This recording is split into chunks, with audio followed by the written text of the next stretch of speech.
Ili ufanikiwe katika ya maisha unahitaji kitu kimoja, unahitaji mwanamke sahihi.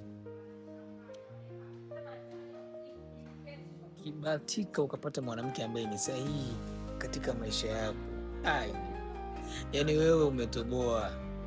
Ona, mafanikio ya mwanaume yapo kwa mwanamke, lakini sio kila mwanamke, yani tusikilizane, sio kila mwanamke ana mafanikio. Mafanikio ya mwanaume yapo kwa mwanamke. Ukibahatisha ukampata mwanamke ambaye ni sahihi, mwanamke ambaye anaapa, yani wewe umetoboa katika maisha. Tumeona kuna wanawake ambao hawana akili, yani mbumbu kichwani, yeye anafikiria kupendeza muda wote, anafikiria kusuka, kuweka kucha, kutoka outing. Ana akili kichwani. Unaweza kufungulia hata biashara lakini ikafeli.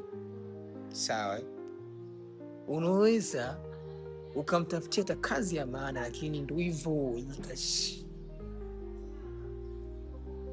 My brother, kaka zanguni,